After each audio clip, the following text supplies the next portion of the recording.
Hello and welcome everyone. स्वागत है आपका एक नई वीडियो के अंदर जो हम एनसीईआरटी डिकोडेड सीरीज चला रहे हैं उसकी नेक्स्ट वीडियो में।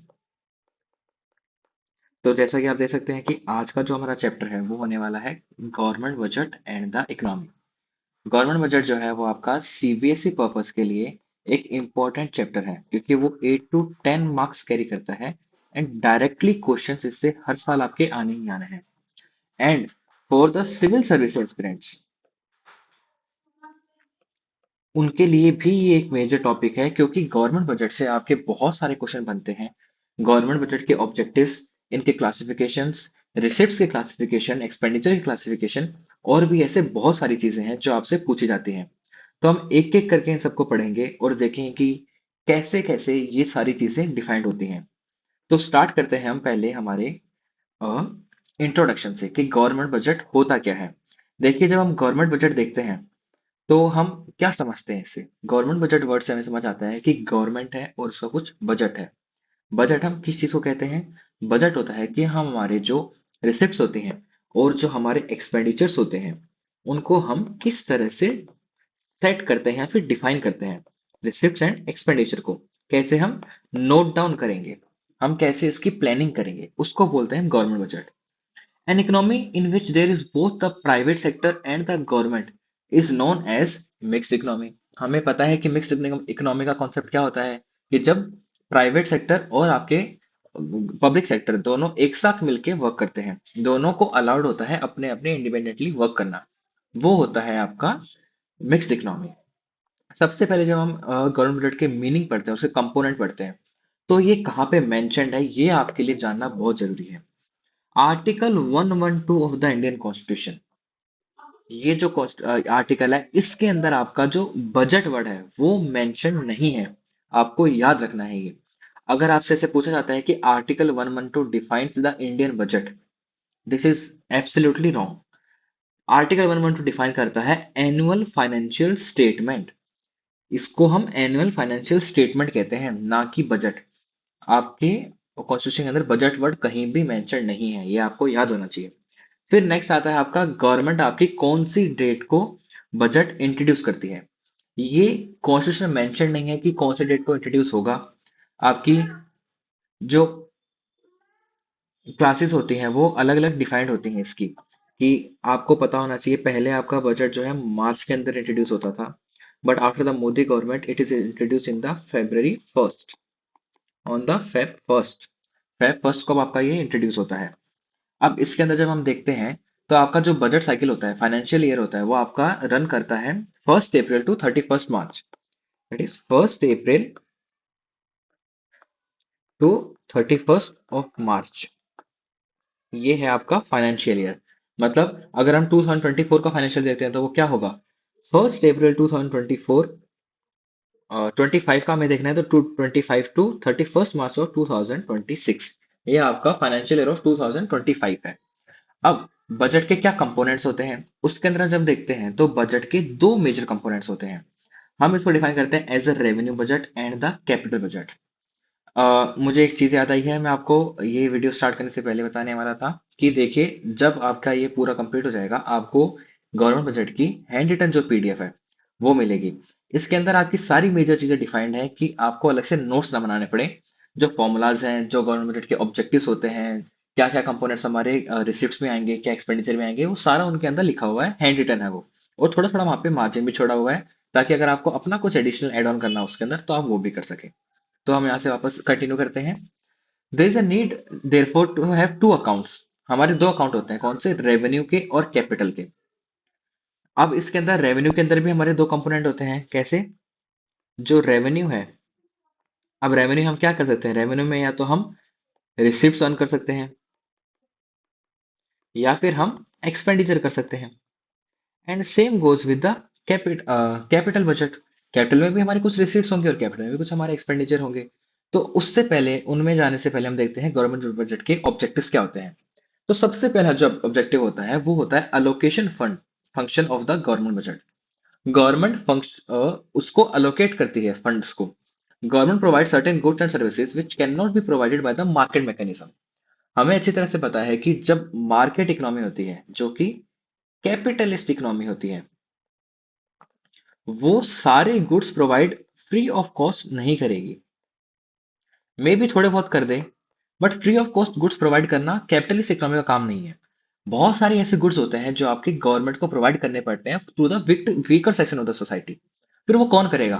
वो गवर्नमेंट ही करेगी। तो ऐसे गुड्स को हम क्या बोलते हैं? Public goods. अब पब्लिक गुड्स जो होते हैं ना, उससे एक टाइप की प्रॉब्लम राइज होती है। वो आप लोग मुझे बताइएगा कि कौन सी प्रॉब्लम होती है। Public goods and private goods दोनों आपके अलग हैं। प्राइवेट गुड्स क्या होंगे? जो हम केपेबल हैं हमारे ओन कंजप्शन के लिए। मतलब आप मान लीजिए मुझे कुछ बिस्किट पसंद आया है, मैं मार्केट में जाता हूँ और परचेस कर लेता हूँ, वो एक प्राइवेट गुड है। आपका उसके ऊपर क्लेम नहीं है कि वो आपको राइटफुली मिले। मतलब आप उसको ऐसे नहीं कि फ्री में मांगे और शॉपकीपर आपको देने के लिए मजबूर हो। उसके ऊपर ऐसा कोई बर्डन नहीं है। वो प्राइवेट गुड है। आप केपेबल हैं पे करने के लिए, आप पे कीजिए और सामान ले लीजिए। बट पब्लिक गुड क्या होगा? पब्लिक गुड जो होता है वो सबके लिए एक्सेसिबल होता है। एंड समटाइम्स ये फ्री ऑफ कॉस्ट होता है, बट समटाइम्स ये कुछ चार्जेस के साथ आता है। जैसे गवर्नमेंट बसेस जो होती हैं आपकी, वो एक टाइप का पब्लिक गुड है, बट वो फेयर्स तो चार्ज करती ही हैं। फिर आते हैं आपके पब्लिक पार्क्स। नाम में ही इनके पब्लिक है, तो ये क्या होंगे? ये पब्लिक गुड्स ही हैं और सोसाइटी के हर सेक्शन के लिए अवेलेबल है। तो देखिए, the benefit of the public goods are available to all and are not only restricted to one. But private good में ऐसा नहीं था। प्राइवेट गुड में अगर आपकी कैपेबिलिटी है उसको अर्न करने की, उसको कंज्यूम करने की, तभी आप उसको कर सकते हैं। अदरवाइज वो आपके लिए अवेलेबल नहीं है। However, if we consider a public park or measures to reduce air pollution, the benefits will be available to all. One person's consumption of a good does not reduce the amount available for the consumption of for others, and so several people can enjoy the other benefits. That is, the consumption of many people is not rival race. तो rival race consumption क्या होगा कि अगर आप कुछ consume कर रहे हैं तो वो किसी दूसरे के लिए कम हो गया। बट पब्लिक गुड्स में ऐसा नहीं होता है। आप यूज कर रहे हैं, कोई और यूज कर रहा है, तो कोई फर्क नहीं पड़ता है कि किसी और के लिए अवेलेबिलिटी उसकी कम हो जाएगी। अब गुड्स हमारे हैं ना, पब्लिक गुड्स जो होते हैं वो नॉन एक्सक्लूडेबल नेचर के होते हैं। अब आप पूछेंगे कि नॉन एक्सक्लूडेबल नेचर क्या होता है? तो देखिए, नॉन एक्सक्लूडेबल नेचर क्या होगा? नॉन एक्सक्लूडेबल नेचर के अंदर क्या होता है कि कोई भी इंसान आपका एक्सक्लूड नहीं हो सकता। ये इसका डायरेक्ट मीनिंग है। अब इससे क्या होता है? इससे एक आपकी प्रॉब्लम अराइज होती है जो होती है फ्री राइडर प्रॉब्लम। अब ये फ्री राइडर प्रॉब्लम क्या है? सपोज करिए आप एक रेगुलर टैक्स पेयर हैं। आप मान लीजिए 10 लाख रुपीज अर्न करते हैं और आप उसके अंदर 20,000 रुपीज टैक्स पे करते हैं गवर्नमेंट को। अब आप जो गुड्स यूज कर रहे हैं, पब्लिक गुड्स, वो आपके लिए अवेलेबल तो है ही। बट मुझे बताइए, कोई इंसान अगर जीरो टैक्स पे कर रहा है, तो क्या उसके लिए वो गुड्स अवेलेबल होंगे और नहीं होंगे? एब्सोल्युटली होंगे। हमने अभी तो पढ़ा कि आप किसी को इंक्लूड नहीं कर सकते हो basis on his purchasing power. आप उसको एक्सक्लूड नहीं कर सकते हैं कि अगर आपके पास वो खरीदने की कैपेबिलिटी नहीं है तो आप उसको यूज नहीं कर सकते हैं। वो उनके लिए भी अवेलेबल होने ही वाले हैं। तो इसके अंदर हमें क्या समझ आता है? ये एक फ्री राइडर प्रॉब्लम है। अब उस इंसान ने टैक्स तो पे करा नहीं, बट फिर भी वो सेम गुड्स को एंजॉय कर रहा है जो हम कर रहे हैं टैक्स देने के बाद में। तो ये होता है फ्री राइडर प्रॉब्लम। तो इसी के अंदर क्या होता है? When goods are produced directly by the government, it is called the public production. एक पब्लिक प्रोडक्शन आपकी डायरेक्ट डेफिनेशन बन सकती है एमसीक्यू के लिए, इसलिए यहाँ पे हाईलाइट करी हुई है कि जब गवर्नमेंट डायरेक्टली प्रोड्यूस करती है किसी गुड्स को, तब उसको बोलते हैं पब्लिक प्रोडक्शन। फिर सेकंड फंक्शन आपका क्या आता है? Redistribution function of the government budget. Government क्या करती है? रीडिस्ट्रीब्यूट करती है चीजों को। अब कैसे करेगी? गौर आपको पता है कि हर एक इंसान जो होता है उसका पे लेवल अलग होता है, उसकी इनकम अलग होती है। कोई इंसान रिच है, कोई पुअर है, कोई मिडिल क्लास है। और जो पुअर फैमिलीज होती हैं उनके पास हो सकता है कि ऐसी फैसिलिटीज ना अवेलेबल हो जो कि रिच पर्सन के पास है। ऑब्वियसली ऐसा है। तो उसमें क्या होता है? हाउसेस एक्सक्लूड हो जाते हैं। बट कुछ एकदम आपकी बेसिक नेसेसिटीज होती हैं जो कि मिनिमम होती हैं आपकी लिविंग के लिए, वो आपके पास अवेलेबल होनी ही चाहिए। तो फिर इसके अंदर क्या होगा? तो देखिए, considered fair by the society, it is true that this government can change the distribution of income and bring about a distribution that is considered fair by the society. This is called the redistribution function. तो मतलब क्या करेगी? Government high earning individual के ऊपर tax लगाएगी ताकि उनकी जो डिस्पोजेबल इनकम है वो कम हो जाएगी। और जो आपके लो अर्निंग है पीपल हैं, उनको क्या देगी? सब्सिडीज देगी, ताकि उनकी डिस्पोजेबल इनकम बढ़ सके। तो इसी से क्या होता है, गवर्नमेंट रीडिस्ट्रीब्यूट करती है वेल्थ को। अमीरों के पास से पैसा ले लिया और गरीबों के पास नहीं था तो उनको दे दिया। रिडिस्ट्रीब्यूट हो गया ना आपकी इनकम। अब फेयर क्या होगा, देखिए एग्जांपल यहाँ पे Vande Bharat as well as locals, ये आपका क्या है, फेयर डिस्ट्रीब्यूशन ऑफ रिसोर्सेज है। जो इनकम अर्न कर रहे हैं उनका भी तो राइट है ना अच्छी सर्विसेज को एंजॉय करना। तो उनके लिए मान लीजिए गवर्नमेंट जैसे वंदे भारत चला रही है, अब वो स्पेसिफिकली उनके लिए नहीं है। अगर कोई इंसान पुअर है बट उसके पास उसकी चार्जेस को पे करने की कैपेबिलिटी है तो वो भी उसके अंदर बैठे। बट अगर आपकी कैपेबिलिटी नहीं है तो आपके लिए लोकल्स भी चलती हैं, जो बिल्कुल मिनिमम प्राइसेस के ऊपर होती हैं, तो आप उसके अंदर बैठ सकते हैं। यही है आपका फेयर डिस्ट्रीब्यूशन। अब हम नेक्स्ट फंक्शन देखते हैं, वो है stabilisation function of the government budget. Government क्या करती है, आपकी मार्केट को स्टेबलाइज करती है। जो आपके फ्लक्चुएशंस होते हैं इनकम और एम्प्लॉयमेंट के अंदर, मतलब कभी आपका इन्फ्लेशन बहुत बढ़ा हुआ है, कभी आपकी इकोनॉमी में बहुत ज्यादा अनएम्प्लॉयमेंट है, तो ये क्या करती है गवर्नमेंट, क्या करेगी, इन सबको ठीक करेगी through the provisions of government budget. फिर है अब आपकी, ये यहाँ पे फंक्शंस खत्म होते हैं, गवर्नमेंट के कुछ और फंक्शंस भी हैं। जैसे देखिए मैं आपको इसके अंदर दिखाता हूँ, मैंने आपका यहाँ पे एक चार्ट बनाया हुआ है कि गवर्नमेंट के क्या फंक्शन होते हैं। एम्प्लॉयमेंट जनरेट करना, पब्लिक गुड्स को प्रोवाइड करना, जीडीपी ग्रोथ करना, economic prosperity, smooth functioning of the economy, stabilises the economy. कैसे करती है, taxation during boom and spending during recession and redistribution of goods and bring justice. तो यही आपके कुछ अलग और फंक्शंस हैं जो नोट्स के अंदर लिखे हुए हैं। फिर नेक्स्ट हम देखते हैं क्लासिफिकेशन ऑफ रिसिप्ट्स। अब जो गवर्नमेंट के रिसिप्ट्स है, गवर्नमेंट के रिसिप्ट्स है ना, दो पार्ट्स के अंदर क्लासिफाइड होती है। रेवेन्यू रिसिप्ट्स, ये रही आपकी, एंड कैपिटल रिसिप्ट्स, ये जो दोनों रिसिप्ट्स हैं, अब आपकी इसके अंदर क्लासिफाइड रहेंगे। तो रेवेन्यू रिसिप्ट्स क्या होगा, देखिए रेवेन्यू रिसिप्ट्स का आपको सीधा याद करना है, they do not lead to claim on the government. मतलब they do not lead to a claim on the government, they are therefore termed non redeemable, they are divided into tax and non tax revenues। ये क्या होते हैं, revenue receipts आपकी non claim है government की। Receipts क्या होता है, गवर्नमेंट की अर्निंग होती है। अब मान लीजिए आप कुछ अर्न कर रहे हैं, तो आपकी अर्निंग दो तरह से हो सकती है, एक है सैलरी और एक आपका लोन। जब आप किसी से लोन लेते हैं, उस पर्सन का उसके ऊपर क्लेम होता है ना, कि वो उस लोन को वापस ले सकता है। बट आपको जब सैलरी मिली है, उसके बदले में आपने वर्क करा था, तो क्या कोई और इंसान आपकी सैलरी के ऊपर क्लेम कर सकता है? नो। तो क्या होगा, ये आपकी नॉन क्लेमेबल है। तो मतलब गवर्नमेंट की जो रेवेन्यू रिसिप्ट होती है ना, उसके ऊपर किसी का क्लेम नहीं है कि आपके पास ये जो पैसा आया है, ये आप किसी के ऊपर क्लेम, ये आपका किसी का आपके ऊपर क्लेम है, आपको उसको वापस रिटर्न करना होगा, ऐसा नहीं होगा। इसको सिंपल वर्ड में जब पढ़ना हो ना, तो नोट्स के अंदर देखिए क्या लिखा हुआ है, सीधा सीधा रेवेन्यू रिसिप्ट क्या होती है आपकी, neither creates liability nor reduces assets. मतलब क्या है इसका, कि आपकी जो रेवेन्यू रिसिप्ट्स होंगी वो ना तो लाइबिलिटीज को क्रिएट करेंगी, ना ही आपके एसेट्स को रिड्यूस करेंगी। जब आपकी इनकम होती है, आपके पास दो तरीके होते हैं इनकम अर्न करने के। या तो आपने किसी से लोन लिया है, तो वो क्या होगा, आपकी लाइबिलिटी को इंक्रीज कर देगा। बट ऐसा नहीं है, रेवेन्यू रिसिप्ट्स ये नहीं करती हैं। या फिर आपने क्या करा, आपने जो एसेट्स हैं उनको सेल कर दिया, तो वो क्या हो जाएंगे, रिड्यूस हो जाएंगे। तो रेवेन्यू रिसिप्ट ये भी नहीं करती है, नीदर इंक्रीजेस द लाइबिलिटी और creates the liability and nor reduces the assets of the government. तो ये जो आपके रेवेन्यू रिसिप्ट्स हैं, अब ये दो कंपोनेंट्स के अंदर डिवाइडेड है। एक है टैक्स रेवेन्यू और एक है non tax revenue. Tax revenue क्या होगा, आपको वर्ड से पता चल रहा है कि जो टैक्सेस से आएगा आपका, मतलब जो गवर्नमेंट डायरेक्ट टैक्स लेती है उससे आएगा। और एक है इनडायरेक्ट टैक्सेस भी होते हैं। फिर इसके अंदर ही टैक्सेस के भी दो टाइप होते हैं आपके, प्रोग्रेसिव एंड रिग्रेसिव। प्रोग्रेसिव से आप क्या समझते हैं, आप किसी चीज के लिए प्रोग्रेस करते हैं तो आगे बढ़ते हैं। Same goes with the tax. Taxes के जो दो टाइप है, प्रोग्रेसिव एंड रिग्रेसिव, उसके अंदर सबसे पहले जो प्रोग्रेसिव टैक्स होता है, उसके अंदर आपका टैक्स का बर्डन इंक्रीज होता है एज द इनकम इंक्रीजेस। मतलब जैसे जैसे आपकी इनकम इंक्रीज होगी, वैसे वैसे आपका टैक्स भी इंक्रीज होता जाएगा। रिग्रेसिव से हम क्या समझते हैं, आपका टैक्स बर्डन रिड्यूस होता जाएगा जैसे जैसे आपकी इनकम बढ़ेगी। फिर टैक्स हमें पता है दो टाइप के होंगे, एक डायरेक्ट होगा और एक इनडायरेक्ट होगा। डायरेक्ट टैक्स से हम क्या समझते हैं, कि जो टैक्स पे कर रहा है और जिसके ऊपर टैक्स का बर्डन आ रहा है, वो दोनों सेम पर्सन है। फॉर एग्जाम्पल आपका इनकम टैक्स किसको पे करना है? जो इनकम अर्न कर रहा है, और किसी को तो पे करना नहीं है।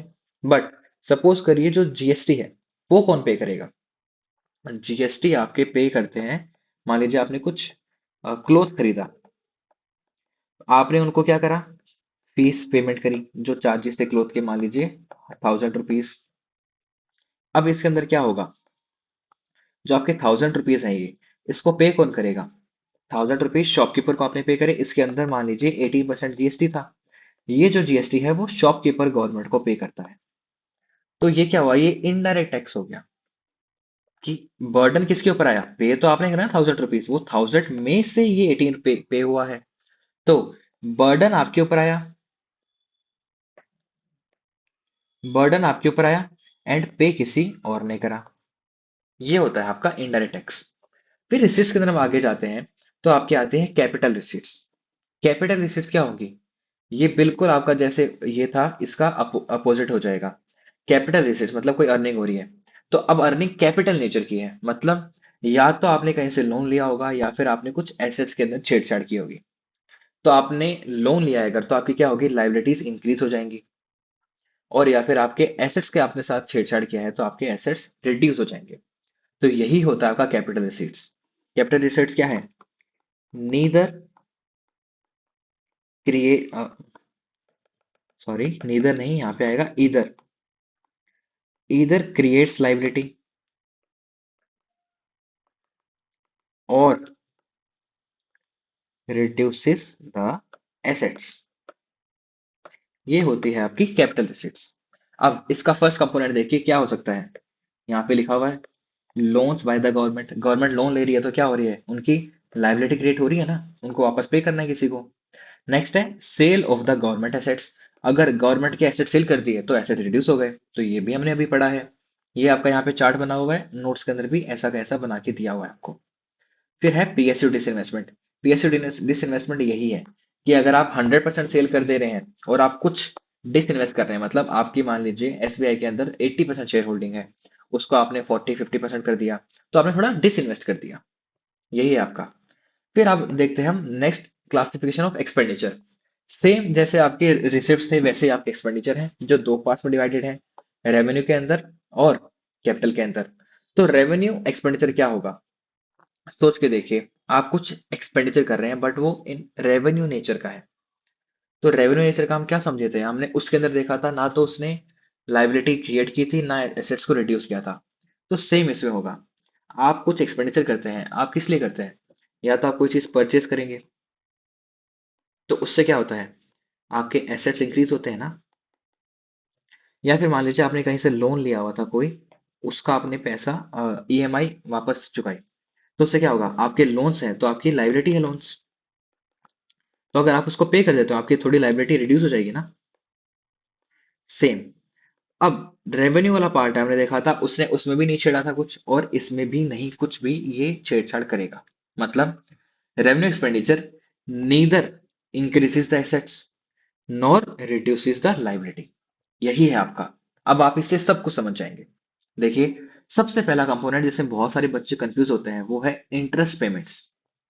कि ये जो इंटरेस्ट पेमेंट्स होती हैं वो आपकी लाइबिलिटी रिड्यूस क्यों नहीं करते हैं? मान लीजिए आपने 10 लाख रुपीज का लोन लिया था और उसके ऊपर आपका 1 लाख रुपीज का इंटरेस्ट बनता है, तो टोटल आपका लोन अमाउंट हो गया 11 लाख का।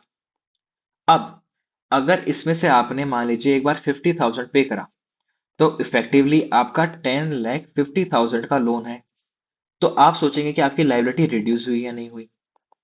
The answer is no. आपकी लाइबिलिटी इसमें रिड्यूस नहीं हुई है। क्यों नहीं हुई है? क्योंकि आपका लोन अमाउंट तो 10 लाख का था ना, और अभी भी आपका 10,50,000 बाकी है। तो कैसे आप बोलेंगे कि आपकी लाइबिलिटी रिड्यूस हो गई? इसीलिए इंटरेस्ट पेमेंट जो है वो रेवेन्यू एक्सपेंडिचर का पार्ट होते हैं, ना कि कैपिटल एक्सपेंडिचर का। ये आपको स्पेसिफिकली याद रखना ही रखना है। फिर नेक्स्ट कंपोनेंट है आपका grants given to states government. जो ग्रांट देते हैं स्टेट गवर्नमेंट को, वर्ड में ही लिखा हुआ है क्या ग्रांट है, मतलब आप उससे वापस मिलने की उम्मीद मत रखिएगा। आप जब डोनेट करते हैं तो ऐसा थोड़ी सोचते हैं कि मैंने एक्सपेंडिचर करा है इससे मुझे कुछ गेन होगा। वो आपका विलफुल एक्सपेंडिचर होता है, जिसका आपको पता है कुछ रिटर्न नहीं मिलना है। तो same goes with the grants. Grants भी कुछ ऐसी होती हैं जब हमें मान लीजिए जैसे कि अभी हमने देखा जैसे सदर्न आपके इंडिया के अंदर साइक्लोन आया, वहां पे बहुत सारा डिस्ट्रप्शन हुआ केरला के अंदर जो लैंडस्लाइड हुई थी, उसके अंदर सेंट्रल गवर्नमेंट ने केरला गवर्नमेंट को ग्रांट दी थी। अब ऐसा थोड़ी है कि सेंट्रल गवर्नमेंट बोलेगी कुछ साल बाद कि वो पैसे दिए थे वापस करो। वो ग्रांट इसीलिए उसका नाम ग्रांट है कि वो वापस नहीं मिलने वाले हैं। तो same, budget documents classifies total expenditure into plan and non plan expenditure. Non plan और प्लान में क्या होगा? The main items of non plan expenditure are interest payment, defence services, subsidy, salaries and pension. ये आपके non plan है कि ये plan नहीं कर रहे हैं हम। प्लान के अंदर उल्टा हो जाएगा। जो आप इन्वेस्टमेंट करते हो, जो बाकी की चीजें आप करते हो, उसके अंदर आपके प्लान आते हैं। कैसे आएंगे देखिए। Plan revenue expenditure relates to central plans. क्या थे? 5 year plan and central assistant for state and union territory plans. Non-planned expenditure, the more important component of revenue expenditure, covers a vast range of general and economic social services of the government. तो non plan expenditure आपके general और social service होते हैं, जैसे आपको salaries पे करनी है, पेंशन देना है। वो नॉन प्लान है, वो चेंज होता रहता है। बट जब आप प्लानिंग करते हो, जब आप 5 ईयर प्लान बनाते हो, वो आपका प्लान एक्सपेंडिचर होता है कि आप नेक्स्ट 5 ईयर्स के अंदर, मान लीजिए आप नेक्स्ट 5 ईयर्स के अंदर 10 डैम्स को बिल्ड करेंगे। तो ये आपका प्लान एक्सपेंडिचर है। ठीक है। अब interest payments on the market loans, external loans, and from various reserve funds constitute the single largest component of non-planned revenue expenditure. ये पॉइंट आपको अलग से लिख के दिया है क्योंकि आपको याद करना है। कई बार क्या होता है, आपसे डायरेक्ट क्वेश्चन पूछ लेते हैं कि आपके प्लान और नॉन प्लान रेवेन्यू एक्सपेंडिचर के अंदर सबसे टॉप पे कौन है, और इंक्रीजिंग और डिक्रीजिंग ऑर्डर में आपसे सेट करवाते हैं कि मान लीजिए सैलरीज है, pensions, grants, and next is interest payment. अब इनको बोलते हैं, आप इनको असेंडिंग ऑर्डर या फिर डिसेंडिंग ऑर्डर के अंदर लिखिए। तो आपको ये भी पता होना चाहिए कि कैसे ये, कौन सा सबसे ज्यादा है, कौन सा सबसे कम है। तो आपको सबसे ज्यादा का पता है तो आप इसको सेट कर पाएंगे। ऑप्शंस आपके इजी बनाएगा सीबीएसई। फिर आता है आपका capital expenditure. These are the expenditure of the government which result in the creation of physical or financial assets or reduction in the financial liabilities। मतलब कैपिटल एक्सपेंडिचर हमने देखा था, उसमें भी उसने कुछ छेड़ा था, और इसमें भी ये कुछ छेड़छाड़ करेंगे एसेट्स और लाइबिलिटीज के साथ में। तो अब आप जो एक्सपेंडिचर करने वाले हैं, इसके अंदर हमने देखा आपके दो कंपोनेंट्स हो सकते हैं। या तो आप कुछ एसेट्स को परचेज करेंगे, अगर आप एक्सपेंडिचर कर रहे हैं तो आप कुछ परचेज करेंगे ना। या फिर आप अपने लोन्स को चुकाएंगे, तो आपकी लाइबिलिटी में कुछ होगा। तो एसेट्स परचेज करते हैं तो एसेट्स आपके क्या होते हैं? इंक्रीज होते हैं। एंड अगर आप लोन चुका देते हैं तो आपकी लाइबिलिटी क्या होती है? रिड्यूस होती है।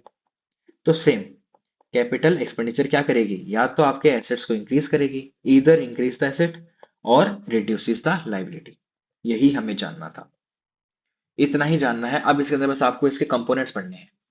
तो capital expenditure is also categorise as plan and non plan. Capital भी आपका प्लान और नॉन प्लान होता है, हमने ऊपर देख लिया था, रेवेन्यू भी था। Along with the budget, three policy statements are mandated by the Fiscal Responsibility and Budget Management Act। ये यहाँ पे आपका अलग से लिख के दिया सीबीएसई में, और ये आपके लिए जरूरी है। जब आपका एफआरबीएम एक्ट आया था 2003 के अंदर, उसके अंदर गवर्नमेंट को ये मैंडेट किया गया था कि along with the annual financial statement की जो बजट होता है, उसके साथ में आपको कुछ और डॉक्यूमेंट्स भी पेश करने होंगे। क्या थे? तीनों नाम जानने इंपॉर्टेंट है। No need to go into the detail of this. कोई भी जरूरत नहीं है इसकी डिटेल में जाना कि इसके अंदर क्या लिखा है, इसके अंदर क्या लिखा है। बस नाम पता होना चाहिए। क्या है? Medium term policy, physical policy statement, macro economic framework statement and physical policy strategy statement. ये तीनों आपको नेम याद करने हैं। अब हमने सारा देख लिया है बजट का कि क्या कंपोनेंट्स थे क्या नहीं थे। अब हम इसके अंदर देते हैं कि बजट किस टाइप का होता है। देखिए, बजट आपके तीन टाइप के हो सकते हैं। एक होता है बैलेंस्ड, एक होता है सरप्लस, और एक होता है डेफिसिट। नाम से ही पता चल रहा है कि जो बैलेंस्ड है वो क्या होगा। बैलेंस के अंदर आप क्या बैलेंस कर सकते हैं? मान लीजिए आपकी सैलरी है 50,000 और आपका महीने का एक्सपेंडिचर है 50,000। तो आपने जब सैलरीज और अपने एक्सपेंडिचर और अपने रेवेन्यू को बैलेंस कर दिया, वो आपका हो गया balance budget. The same is with the surplus budget. Surplus क्या होगा? जब आपकी इनकम ज्यादा है बट आप स्पेंड कितना कर रहे हैं, मान लीजिए 50K की जगह 40K कर रहे हैं, तो वो है आपका सरप्लस बजट। एंड एक है डेफिसिट बजट। इसमें आपने क्या करा? 50,000 अर्न करे एंड स्पेंड कितने कर दिए? 60,000। कैसे कर सकते हो आप? ऑब्वियसली लोन्स लिया होगा, आपने अपनी लाइबिलिटी बढ़ाई होगी। और मोस्ट जब आप देखते हैं तो आपके जो गवर्नमेंट के बजट होते हैं ना वो डेफिसिट वाले ही होते हैं। क्यों? क्योंकि गवर्नमेंट स्पेंड ज्यादा करती है ताकि मार्केट को स्टेबल कर सके, एम्प्लॉयमेंट जनरेट कर सके, जीडीपी ग्रोथ को एक्सीलरेट कर सके। इसी के अंदर ये जो नीचे लाइंस लिखी होती है ना, ये कई बार बच्चे इग्नोर कर देते हैं, बट इसको नहीं करना होता है। इसमें एक लाइन दे रखी है, देखिए। The 2005 and 6 Indian budget introduced a statement highlighting the gender sensitivities of the budget allocations, that is called gender budgeting। मतलब 2005-6 से गवर्नमेंट बजट ने थोड़ा जेंडर के ऊपर ज्यादा प्रायोरिटाइज करा, स्पेसिफिकली फॉर द वुमेन। और the 2006-7 budget in large the earlier statement, और 2006-7 से और ज्यादा स्कोप इसका ब्रॉड होने लग गया। कुछ याद नहीं करना है, सिर्फ और सिर्फ जेंडर बजटिंग अगर आ जाए तो क्या होगा, वो वुमेन रिलेटेड है। सबसे पहले ये इंट्रोड्यूस कब हुआ था? 2005 एंड 6 के बजट में। बस इतना ही जानना है। अब जब आपकी गवर्नमेंट डेफिसिट में होती है, वो हमें जानना है। सरप्लस है तो अच्छा है, और या फिर बैलेंस है तो भी अच्छा है। डेफिसिट होते हैं उसके कुछ टाइप हो सकते हैं। तो सबसे पहले आपका आता है रेवेन्यू डेफिसिट।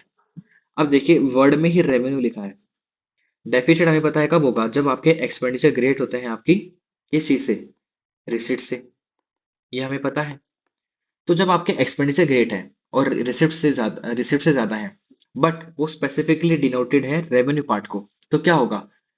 रेवेन्यू एक्सपेंडिचर जो है आपके रेवेन्यू रिसिप्ट से ज्यादा होंगे। Same, revenue expenditure minus revenue receipt is equals to revenue deficit. Revenue जहां पे लिखा है दोनों में तीनों में रेवेन्यू ही आएगा, इसमें से इसको माइनस कर दोगे आपका रेवेन्यू रिसिप्ट आ जाएगा। The next is physical deficit. अब फिजिकल वर्ड से आपको समझ नहीं आने वाला है तो आपको ये पता होना चाहिए। तो देखिए फिजिकल डेफिसिट क्या होगा आपका? नॉन फिर ग्रॉस फिजिकल डेफिसिट क्या होगा? Total expenditure minus total revenue, फिर उसमें एक्सक्लूडिंग बोरोइंग। ये याद रखना है। फिजिकल डेफिसिट क्या होगा आपका? Total expenditure minus total revenue excluding borrowing. बच्चों को याद होगा, रटा हुआ होगा, अच्छे से मैं जानता हूँ इन सबको। तो देखिए फिजिकल डेफिसिट आपका है total expenditure minus total revenue excluding borrowing. तो टोटल एक्सपेंडिचर में आपके क्या आ सकते हैं? Revenue expenditure plus capital expenditure. इसमें से माइनस क्या करेंगे आप? Revenue receipt minus plus capital receipts. यही आपको माइनस करना है। या तो आपको ऐसे दे रखा होगा, या फिर आपको टोटल एक्सपेंडिचर दे रखा होगा। दोनों में से कुछ भी कह सकते हैं। फिर यहाँ पे देखिए क्या लिखा हुआ है, एक कि non debt creating receipts are those receipts which are not borrowings and therefore do not give rise to debt। मतलब नॉन डेट क्रिएटिंग क्या होंगी रिसिप्ट्स आपकी? वर्ड में समझिए, ब्रेक डाउन करिए। नॉन डेप्ट क्रिएटिंग, कोई डेप्ट क्रिएट नहीं करेंगे। तो कैसे रिसिप्ट्स हैं ये? इससे आपकी बोरोइंग्स को अफेक्ट नहीं करेंगी, राइज नहीं करेंगे आपके डेप्ट को। मान लीजिए किसी कंट्री ने, मान लीजिए अमेरिका जो है, वो ग्रांट देता है इंडिया को, तो वो क्या है? नॉन डेप्ट क्रिएटिंग है ना। वो अमेरिका उसको वापस तो मांगेगा नहीं कि भाई पैसे दिए थे वापस करो। तो same goes with the non debt creating receipts. फिर एक आपका जो फिजिकल डेफिसिट है, उसका डायरेक्ट फॉर्मूला है कि physical deficit is equals to borrowing. अगर आपको टेबल के अंदर कहीं पे बोरोइंग अलग से लिख के दिया हुआ हो, इसमें तो नहीं है कहीं पे, अगर आपको अलग से बोरोइंग लिख के दे रखी है तो डायरेक्ट फिजिकल डेफिसिट आपका उतना हो जाएगा। फिर नेक्स्ट आपका आता है primary deficit. Primary deficit is nothing, simply the physical deficit. Primary deficit आपका क्या होगा? Physical deficit minus interest paid, और कुछ भी नहीं है। ये क्या है? ये गवर्नमेंट का मेजर है कि वो अपना थोड़ा डेफिसिट जो है वो कम दिखा दे। कि मान लीजिए हमने 10 लाख करोड़ का लोन लिया था, बट इसके अंदर जो है मेजरली 2 लाख करोड़ तो हमारा इंटरेस्ट ही है। इंटरेस्ट तो हमको क्यों गिनेंगे? 8 लाख करोड़ का ही तो हमारा इफेक्टिव लोन हुआ। तो ये बस यही दिखाते हैं कि उनको अपना थोड़ा डेफिसिट कम दिखाना पड़े, अकाउंटिंग एक्सरसाइज है, नथिंग मोर देन दैट। तो आपका वो हो जाता है प्राइमरी डेफिसिट।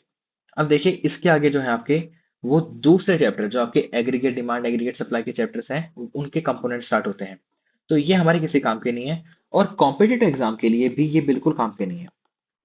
कॉम्पिटिटिव एग्जाम में आपके ये नहीं पूछे जाते हैं कि C equals to C plus C by D क्या होगा, और ये सारे कंपोनेंट्स बनाना।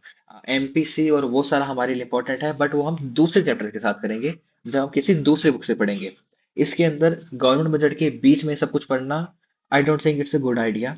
तो हम इस चैप्टर को यहीं पे कंप्लीट करते हैं। गवर्नमेंट बजट आपका इसमें कंप्लीट हो गया है, और ये आपके नोट्स हैं। नोट्स आपको आप कहाँ मिलेंगे? नोट्स आपको हमारे टेलीग्राम चैनल पे मिलेंगे, जो है क्लैरिटी बाय एस्पिरेंट्स। और इसके अंदर आपका इसका जो लिंक है वो आपको डिस्क्रिप्शन में मिल जाएगा, और व्हाट्सएप पे भी ये प्रोवाइड करे जाएंगे हमारे क्लैरिटी बाय एस्पिरेंट चैनल के ऊपर। तो दोनों के लिंक आपको डिस्क्रिप्शन में मिल जाएंगे। होप आपको ये समझ आया हो, अच्छा लगा हो। तो जाने से पहले make sure to like share and subscribe the channel. Thank you very much.